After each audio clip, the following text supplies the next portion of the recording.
Caso da morte da cantora rainha do nosso Tecnomelody Tecnobrega, Rutiete. Rutiete, né, foi morta, como disse aí Luiz Otávio, há uma semana. Agora, pelo menos 5 pessoas, 5, são apontadas aí como suspeitas do crime pela família da vítima. Eu volto agora ao vivo às 11h37, porque informação ao vivo é prioridade. Você sabe disso, audiência com credibilidade de verdade é aqui, ó, na tela do Balanço Geral da Record Belém.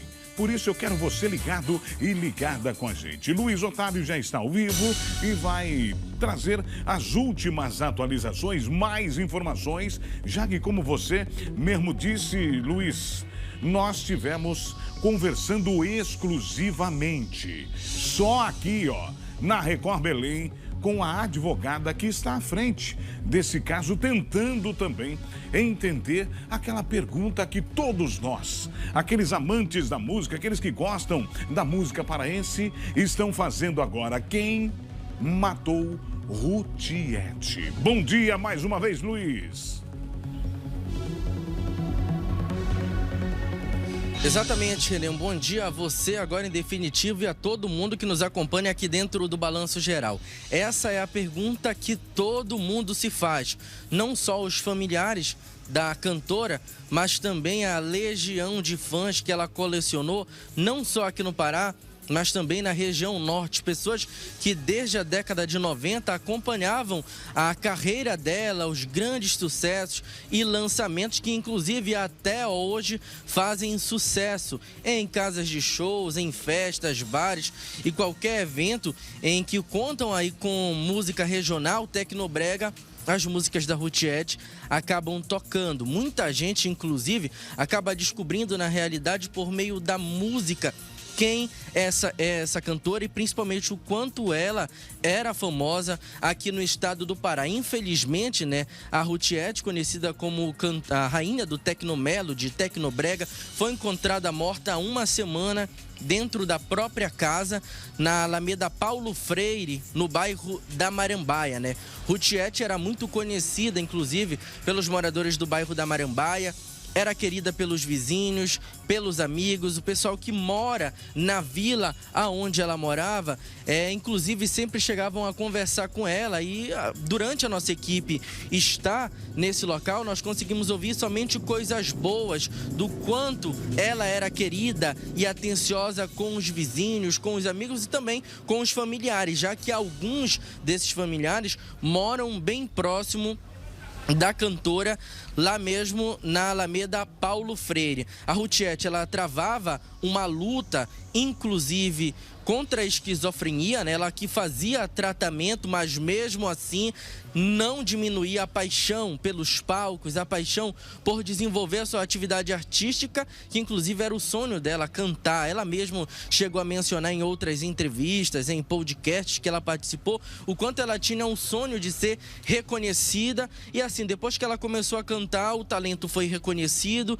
deram a oportunidade e ela se tornou esse fenômeno que nós acompanhamos ao longo de todos esses anos. Até hoje, na realidade, com toda certeza, o legado da cantora deve permanecer com as músicas ouvidas, não só aqui como em toda a região norte, né? Rutiete teria saído na última quarta-feira, no caso no dia 3, que foi na quarta, e teria ido à padaria de manhã cedo, como de costume, falou com alguns amigos, com alguns vizinhos e de repente foi vista retornando para casa.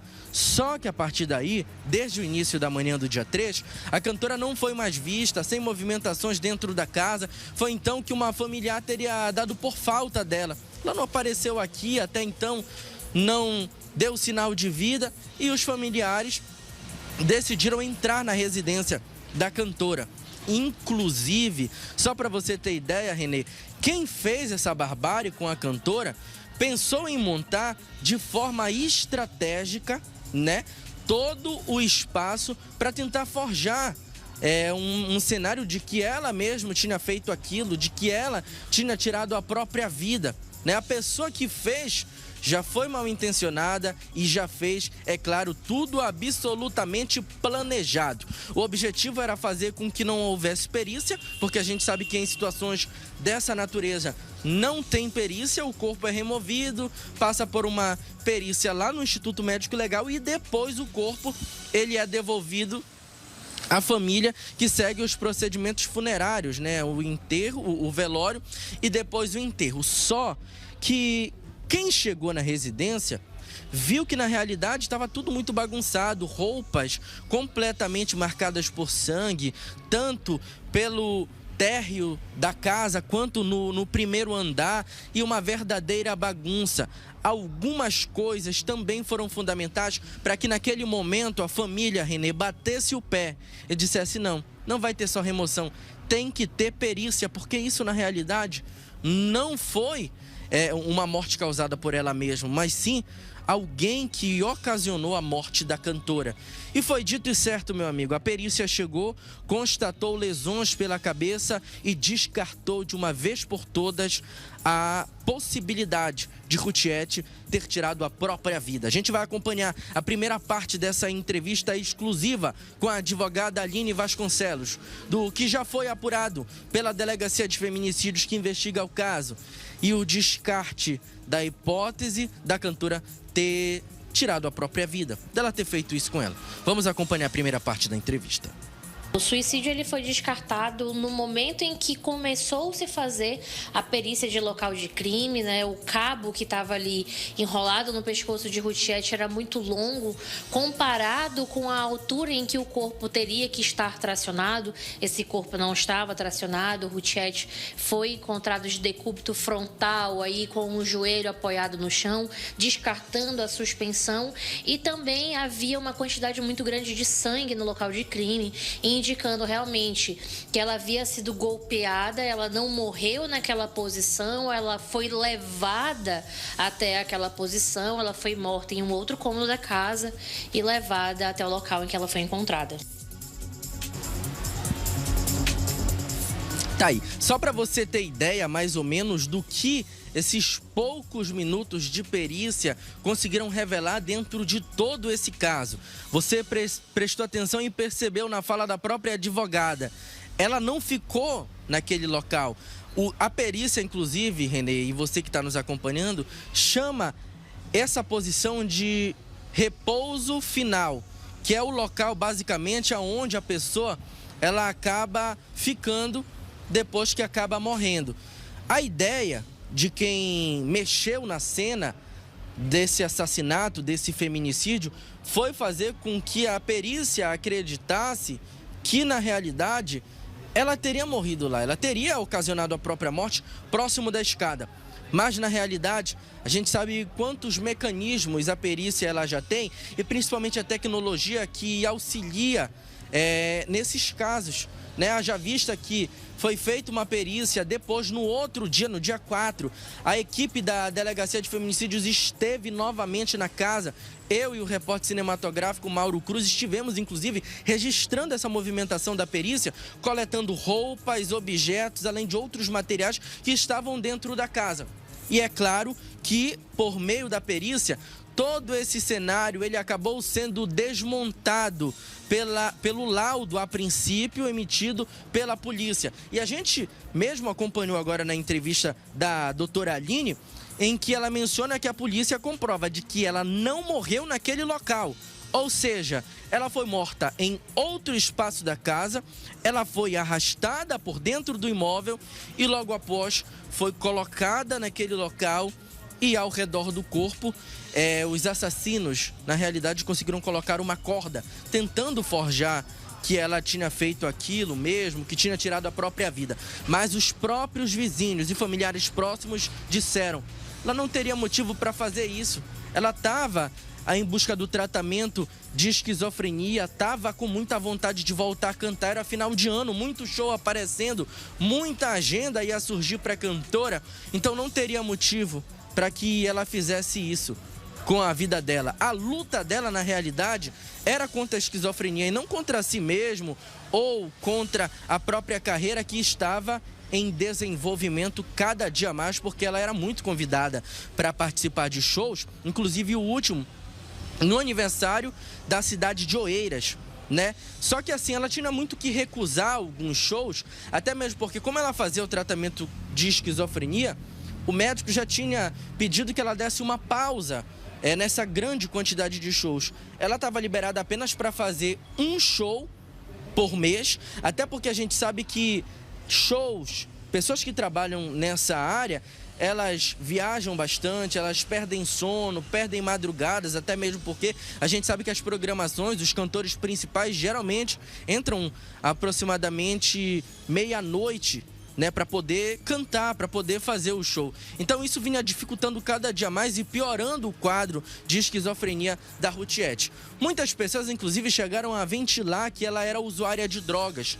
Lá no local, algumas pessoas, inclusive, chegaram a dizer: ela tem envolvimento. Nas redes sociais a gente chegou a ver, só que a família descarta a possibilidade. Afirma que ela não era usuária de drogas, mas que a luta dela, a perda de peso, era justamente por conta dos remédios fortes que Rutiet tomava e também do tratamento que ela travava contra a esquizofrenia.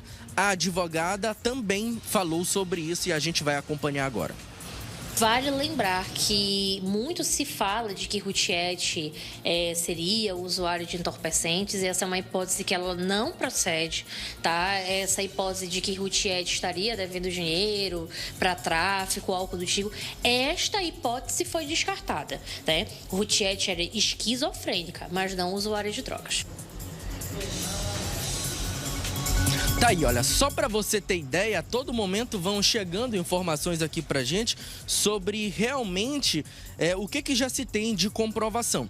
E é aí que a gente entra numa parte, Renê, aqui da nossa participação com exclusividade, que todo mundo quer saber o que realmente já se tem coletado quanto a possíveis envolvidos dentro da morte da cantora Rutiet. A gente sabe, inclusive, que a polícia já trabalha com a hipótese de que pelo menos 5 pessoas tenham participação direta dentro desse crime, né, de morte aí da cantora. Quando nós falamos em 5 pessoas, a polícia acredita que podem ser menos, mas também podem ser mais envolvidos.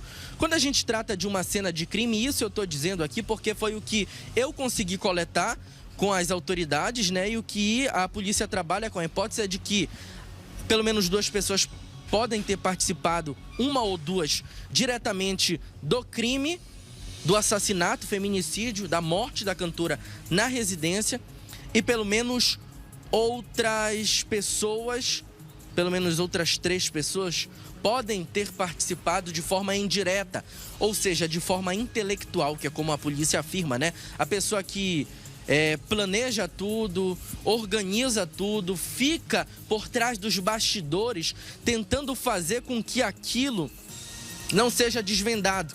Mas não adiantou, porque a cada dia os depoimentos eles vão aumentando e vão fazendo com que a polícia consiga descobrir e chegar mais perto, meus amigos, dos autores da morte da cantora Rutiet. Falta pouco para que esses assassinos eles sejam revelados pela Polícia Civil. E é sobre isso que, com exclusividade, a advogada que contou tudo em detalhes fala sobre a identificação dos assassinos e a quantidade agora aqui no Balanço Geral. O procedimento investigatório da Rutiet, ele é todo pautado no sigilo, mas o que pode ser dito aqui é que, na realidade, Rutiet não tinha inimigos velados, que Rutiet não era ameaçada, então ainda há uma incógnita muito grande na motivação do crime. Lógico que lá no íntimo a família já desconfia do que possa ser, mas como se trata de um procedimento sigiloso, eu ainda neste momento eu não posso estar dando mais esclarecimentos, mas a família acredita piamente aí que pessoas próximas possam estar envolvidas. Tá aí, olha, inclusive eu cheguei a questionar a própria advogada sobre 2 coisas que chamam a atenção e também ao longo da investigação, Renê, devem ser divulgados. A primeira, de que Rutiet conhecia os assassinos. A porta da casa não foi arrombada. não havia sinais de arrombamento e a porta estava aberta. Das duas, uma. Ou o assassino tinha a chave, ou Rutiete teria aberto a porta para os assassinos. Outra coisa que também chama a atenção, a polícia não descarta a possibilidade da morte também ter sido por uma motivação financeira.